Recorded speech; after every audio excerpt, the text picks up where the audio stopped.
that rabbit hole. Let's bring it all the way back to Elon Musk, who hosting Saturday Night Live. And he's a true scumbag. He's a child of apartheid.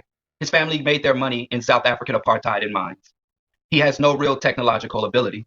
He didn't invent the battery. The reason he's so prominent in the technological arena is because he took the blood money from Africans in Africa, the wealth he stole from African lands, and the exploitation of apartheid African labor, which means it's not his money, it's stolen wealth. He took it and invested in tech stocks and bought positions within tech companies, and those African laborers in those South Africa, that's South African wealth. And that's how. He didn't invent no damn batteries, lithium ion, all that. He didn't invent the Tesla. He's really demonstrated no skills in the technological era, but he's a parasite. It's the same thing I said about Trump. Trump is a builder. That's what the MAGA people say. Trump is a builder. Trump is a real estate tycoon. And I'm telling you, if Trump had a hammer in his hand, he couldn't create a damn thing. Trump has never had a splinter in his finger or a callus on his palm. But he's a builder. He don't know how to do drywall, but he's a builder. He's not an electrician, but he's a builder. He's not a stonemason. He's a builder. What Trump is a parasite. And you guys believe the myth that say, oh, well, if not for their money, nothing would get done. Y'all think, well, all these skilled people, this stonemason, this electrician, all these people sitting around wouldn't have anything to do if some random white man didn't come with these pieces of paper. Now, let's say the stonemason needed the stone from the quarry. The electrician needs the copper wire from the copper mine that goes to the factory for process and refinement, and then people manufacturing to make the wire, and then the electrician gets the wire. But before he can do that, the electrician needs the electrical infrastructure, all the poles. And then in order to do that, he needs the regulation. He needs the inspector. And then you need the coal-fired plants or the hydroelectric dam, which requires every time you think and you take a step back in this industrial and this what creates the society that we all feel so privileged to be a part of. Every time you look at what is essential and absolutely necessary, you see a laborer. You see somebody working middle class and even poverty wages. The most non-essential element of society are the investors and the millionaires and billionaires. They're the least essential. You go to Trump Tower or you go to the Tesla automobile and you remove the engineers who are generally working, because Elon Musk is not an engineer. He's not licensed legally or academically. He's not an engineer. He's not an inventor. But you remove the billionaires. But if you remove any other element, if you remove the child that's in the Congo mining coltan and other rare earth phosphors to go into the car, no car. So if you remove even the people who advertise it, even the little ad agency, even some of the people in the air-conditioned rooms, even some of them are essential, but the least essential people. That's why during the pandemic, not one billionaire had to show up to work because they're not essential. They're not relevant. What they are parasites that impose. It's no different than the monarchical system. The billionaires are modern monarchs. And the monarchical system is like, well, this is a kingdom. And because it's named after the king, you would think the king was the most important part. Not the knights, not the peasants, not the farmers, not the craftsmen, not the apothecary. The king was the least relevant, least essential element. And that's why you had all over the world uprising against monarchs and monarchical system. And not today, not one society that is considered modern and functional is a monarchy. It was a time, just 3 to 4 centuries ago, every system was essentially a monarchical system. And now you go from literally thousands of monarchs ruling over hundreds of kingdoms, of fiefdoms, to there being about 3 to 4 monarchs. And of the 3 to 4 monarchs, half of them, if not all of them, are mostly symbolic. Because no, everyone was like, this monarchical system, what? The king who? Your son, what? The way we recognize power and the way we bow to power and the way we transfer powers, it's backwards. And eventually, maybe because I can't realize this in my time, maybe my children or grandchildren's time, they're going to look back at us and be like, billionaires? They had these things called billionaires, right? And they didn't really do anything. They just had a lot of paper that gave them access to more paper. And then all the citizens assumed that that paper had intrinsic power. So they had deeds, they had copyrights, they had patents, they had shares, they had stocks. They had dollar bill, y'all. And then they invented this imaginary, because money is imaginary. And then you had imaginary on top of an imaginary. Then they had digital currency and cryptocurrency. It's like, could you eat any of that? No. Could they live in that? No. Did that help to heal disease? No. What did it do? It just entitled the people who had their name stamped on it, or who had that in these places called accounts or in computer programs. It entitled those people to control everything.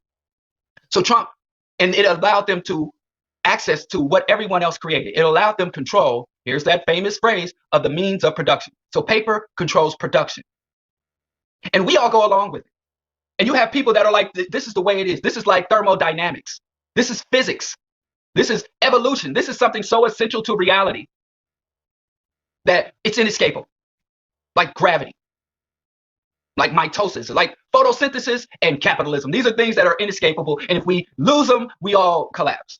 That is the deepest form of indoctrination I've ever seen. It's deeper than religious indoctrination. Because even with religion, we allow for a plethora of religious delusions. So you have Christianity, but within Christianity, you have Protestant, Mormons, Jehovah Wickedness, even though Jehovah Witnesses say they're a form of Christianity. They're a sect or a cult, a Christian cult. You have Baptists, Anabaptists, Calvinists, Lutherans, Episcopalians. And then you can totally leave the Christian sphere and go and be Jew, Muslim, Protestant, or you can come up with your own personal, what do they call it when something's just catered strictly to you? Customized religion, spirituality. You can even denounce religion as you invent your own religion. So it's mad variety. All bad, but it's a variety of bad. You can have specialized, customized bad. But in this world, capitalism, that's it. There's no other economic system. So economic indoctrination is more powerful than religious indoctrination. And I spend so much time denouncing religion because I always think if you can believe that an entity created all reality, then you can believe that zeros and ones in a computer algorithm represent real value, or the federal notes, reserve notes represent real value. And we are forced to be in this. We are coerced into this system. We are born into this system. It's a game. And we jumped in. And so we don't like to think that we're under perpetual coercion, that we have little power or control. So we say, oh, I accept it. Yeah, this is the way it is. I mean, I think that you got to work for what you get. Ain't nobody going to just give you nothing. The sun just gives you stuff. The atmosphere just gives us water. Just abracadabra. There's a lot. Most of what has real value is for free. And not only is it free, it's renewing. Land is just here. It's everywhere. The only reason it costs money is because some barbarians came and said, oh, mine. And this land I'm standing on is mine. And that land over there is mine. And the land across the ocean that I've never even seen, mine too. And the rest of us are like, okay, this is the king's land. Oh, no, that's wrong. If someone came to you now and said, well, you're standing on the king's land. It used to be the king's food. You couldn't hunt a deer or a pheasant or a rabbit on the king's land because everything on the king's land belonged to the king. And you guys would say, that's crazy. I'm smart. I'm a modern human being. I'm a learned person. I got me degrees. And I'm educated. I'm not some illiterate peasant, some superstitious, primitive human being. So I know that if they come to me and say, this is the king's land and that's the king's pheasant and everything and everyone on this land belongs to the king, I would rebel. But then if I come and say, well, that's a billionaire's land. Oh, of course. Oh, okay, trespass. You'd help put up the fence and the barbed wire. You don't just walk on somebody's land. Like, well, the man who owns this land, he bought it sight unseen. He lives in Aruba in a mansion. And he just got up one morning, went on his computer and clickety-clack. He never came to this land. He doesn't pick up trash on this land. He just pushed some buttons on a computer on the other side of the planet. And then all of a sudden, abracadabra, this is his land. And you'd be like, yeah, that's how it works. But you're more intelligent than a middle-aged peasant who bowed to the king, who wouldn't hunt a pheasant. If his family was starving, he wouldn't hunt a pheasant. He wouldn't plant a tuber and harvest a tuber and give it to his family because that's the king's land. Now, he was a primitive, superstitious, illiterate fool. Now, if the king had got on a computer and put some Dogecoin or Bitcoin up, then that real thing, the land, is purchased with this fictional thing, digital currency or fiat currency, and then it's his, abracadabra. And he can put up barbed wire. He can ban you from it, even if he never set foot on the land. Never forget, never set foot on the land, never set foot on the country that the land is on, never set foot on the continent that the land is on. He gets to sit on a different continent in a different country and dictate what happens way over here because money is magic. It's no longer just a means of exchange. It determines your fundamental human worth. And we even got black folks talking about a high value man, not your principles, not your ideology, not your contributions or service to the society. Your value is how much fiat do you have in your bank account? How many digital marks do you have in the cloud? And we going along with it, but we are not the superstitious, illiterate peasants, because peasants wore rags and we wear Armani and Gucci. I say we're worse than the peasants because we have access to information. Anybody can go and read the Communist Manifesto for free. So I say, no, you're not a peasant. I don't think the word for you, the historical term for people of today, hasn't really been settled upon. We are not serfs. We're not peasants. We're not slaves. But if humanity survives for another 100 years or another 1,200 years, I conclude that that this era of humanity that had so much potential for so much power to speak to so many problems and the solution to the biggest problems from starvation, pandemics, we have the technology, we have the mass literacy, we have the resources and tools at our disposal, yet we still live like peasants.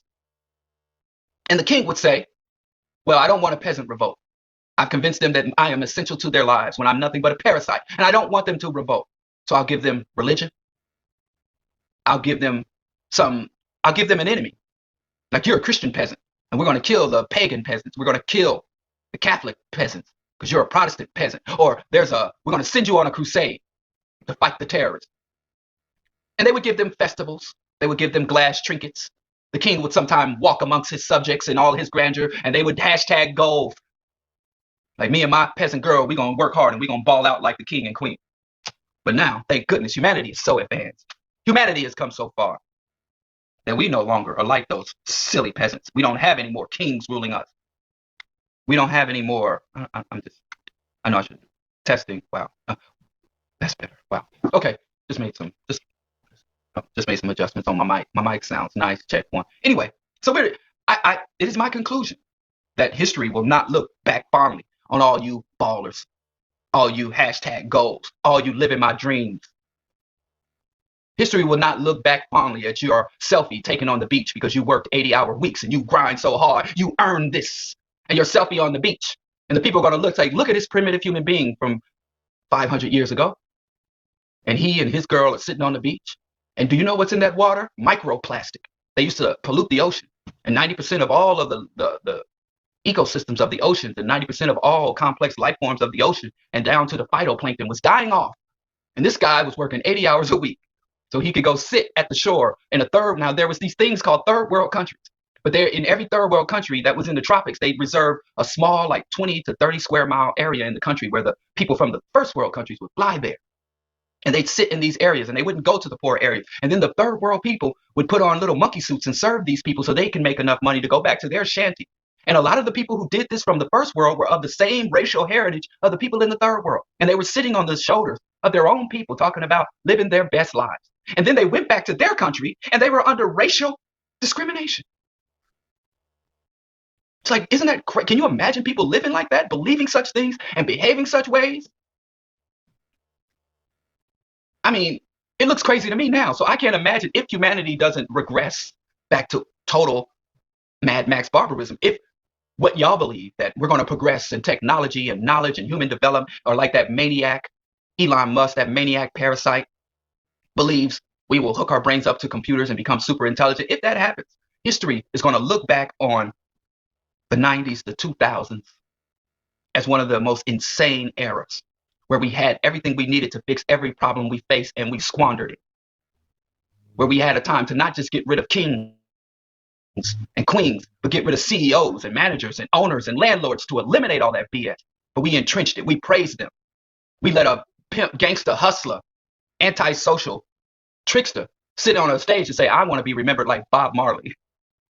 We can't even tell the difference between a nickel and dime hustler and a true freedom fighter and a revolutionary anymore. Even primitive men knew that. Even the Dark Ages, they could tell, well, this is a liberator. This is a rebel. This is an oppressor. Even the most primitive man in the midst could tell the difference between Robin Hood and Sheriff of Nottingham. But not anymore. We think multimillionaires and billionaires are our friend. Jay-Z and LeBron going to help us become personally wealthy and educate our kids in the process. And we falling for it. I'll tell you something Dale Jones said in one of his last lectures. Something wrong with y'all.